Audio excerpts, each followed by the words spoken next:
Today's episode is sponsored by no one. Well, I decided to torture myself with Orwo's Wolfen NC500 again, so here's the story about it. Also, this video is going live on a Thursday, which is before Saturday, so if you're one of the lucky few that's watching this video before the Saturday it comes out, or if you go down to the description and see that this video has only been out for a day or two, you may still have time to enter into the film giveaway that I'm running on my channel. No purchase necessary, you don't have to subscribe either. It's just to give back to the community that's got me to this point. So if you want to enter into that giveaway, check the description again, now that you're back to the video, and click on the link to go to a Google Doc where you'll enter in a little bit of information just so I can get back to you if you win that giveaway. Thanks for entering. You may remember that in my most recent video, I talked briefly about this film and I wasn't very kind to the artistic approach that this film has, calling the photos stuff like sewage water and baby excrement. But today, let's see if Orwo's Wolfen NC500 can redeem itself, like that 2-year-old Kohl's Cash that you keep in your sweatshop sweats. Maybe a little bit of sunshine is all this film needs in order to stretch its legs a little bit. First up, I brought this film with me to Heber, Utah, a small town that's been trampled over by rich people with nothing better to do. Anyway, Paul wanted to show me this really cool vintage bowling alley, which, now that I think of it, maybe we should stop calling this kind of stuff vintage and we should call it modern design, so that designers will design this way more. So anyways, we went to this modern style bowling alley.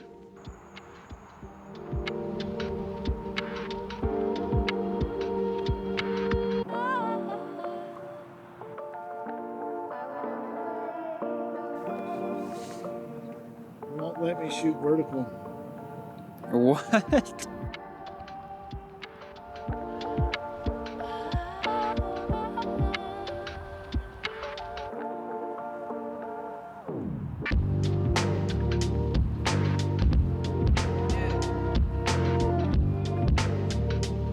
We got to the bowling alley about 15 minutes before it opened, and I can literally feel my brain shrinking and atrophying to the fact that I don't know how to use modern cameras.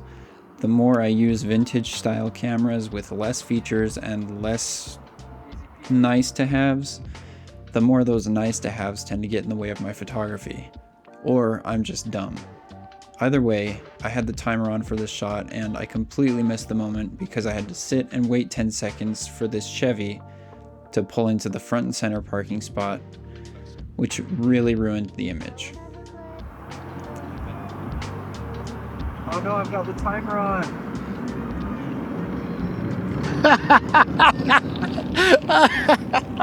Come on. I bet the driver of that Chevy is a oil tycoon. Going inside the bowling alley, we were met with really cool, really modern style seating, which is a far cry from what we have nowadays at bowling alleys. Whatever they're doing at vintage or nowadays bowling alleys is not as cool as what they've got going on here. It's like you can host a barbecue around a fire pit while your best friend bowls a strike or a perfect game.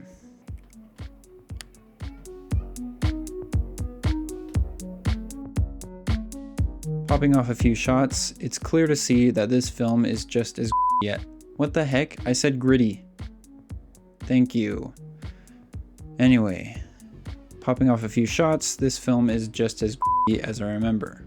Yeah, so I took my own advice in my recent video with this film, shooting at 200 ISO, and apparently that still wasn't enough to get usable shadows out of this film. The fall off is so harsh, and it seems like there's nothing you can do to preserve those shadows. More on that at 10. But I feel like I need to come back to this bowling alley with some Cinestil 800T. I feel like that would hit the sweet spot.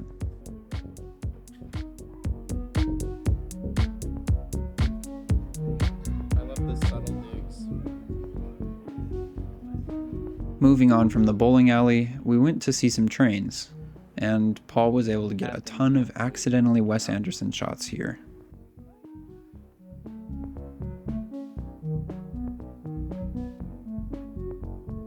It seems like no matter what I do with this film, I just can't win. Shooting at 200 ISO in the day, the highlights blow up just like Oppenheimer. Well, I guess Oppenheimer didn't really blow up. He's popular though now.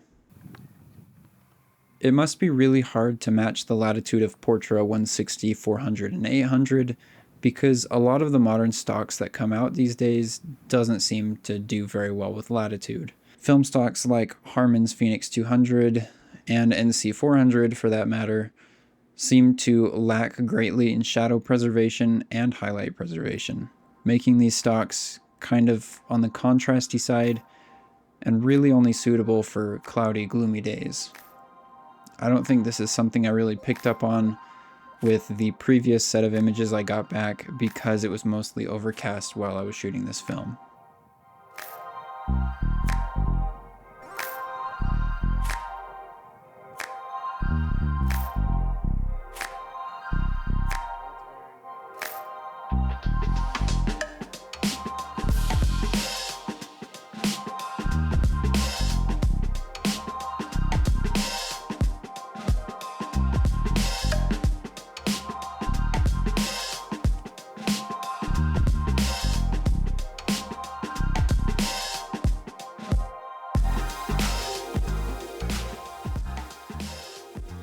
But that's all the frames I have from Heber. So let's move on to how this film fares on a Saturday morning in Salt Lake City.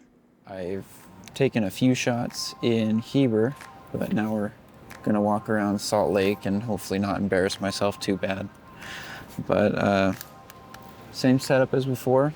The only difference is we've got 18 frames left to go. So can this roll give itself the redemption it deserves, or will it land in my never shoot again pile?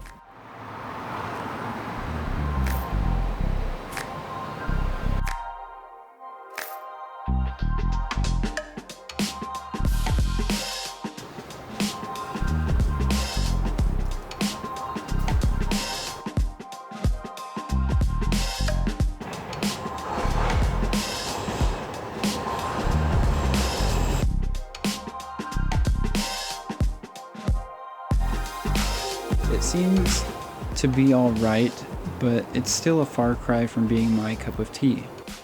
Like, my style is not trying to convince China that they have an air pollution problem. Oh, by the way, Orwo, I found a market for this film. So we're sitting at 26 frames. Most of them are of the Walker Center, which is right behind me up here. And now I'm walking up a parking garage. See if I can get a better view of the Walker Center.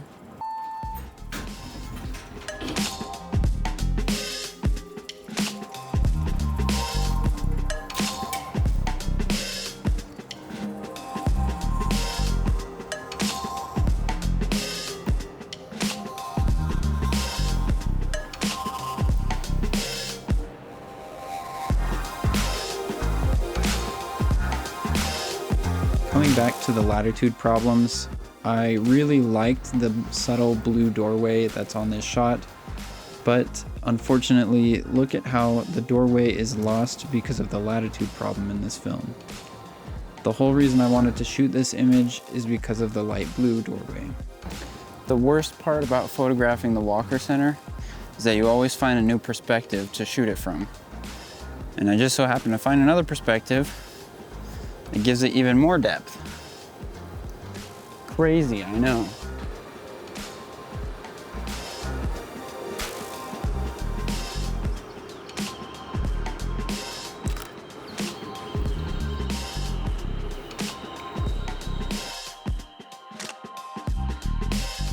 This might be cool. You can see the reflection of the Walker Center in this building.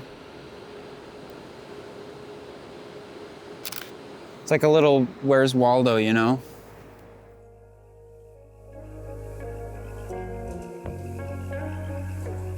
you ever just kind of excited to get a roll of film out of your camera? Because that's kind of how I felt with this roll of film. At first, I was pretty dang excited to shoot this film because it was a new emulsion, a new film stock. And then I got the scans back from my vacation in Oregon, and it ended up underwhelming me. And I thought the results were going to be a lot more colorful, but they just turned out kind of green and muted. So, what's my official review?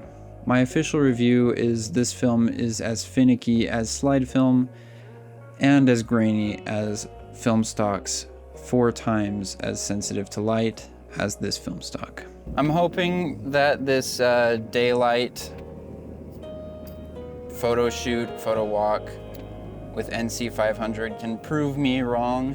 I guess, would I shoot it if it was $9.99 again? No, I think I'd just take Color Plus, Ultramax, Gold, or any of those film stocks over this one. And one of the more disappointing parts about this particular film stock is that they advertise it as being based on, you know, like movie film. You could get a cinematic look out of it, but you shoot it and it just underperforms. I really thought I would have more to talk about. Like I said, unless you're trying to convince people that lithium mining is destroying our planet, this film stock might not be for you. Bye. Hey everyone, if you've made it this far, I just want to say a huge thank you. Your time and attention mean a lot, and I'm genuinely grateful that you stuck around to the end. Whether you've been here from the beginning or just discovered my channel, I hope you've enjoyed the journey as much as I've enjoyed putting it together. Every video is a labor of love, and it's all the more rewarding knowing there are people like you who appreciate what I'm sharing.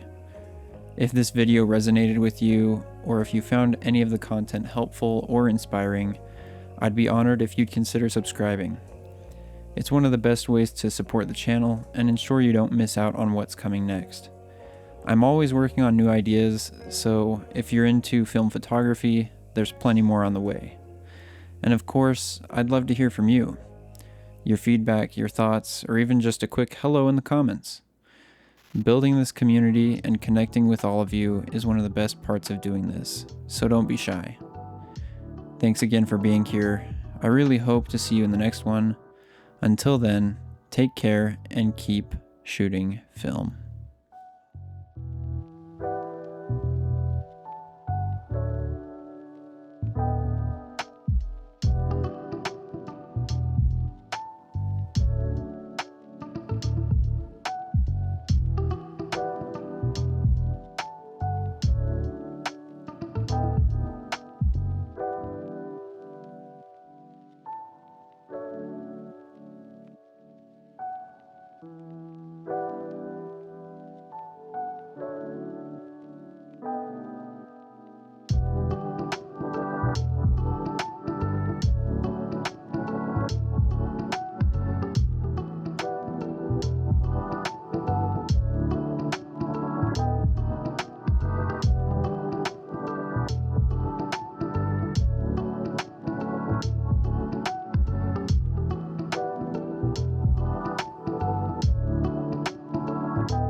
So I always say crap like Salt Lake City's really weird.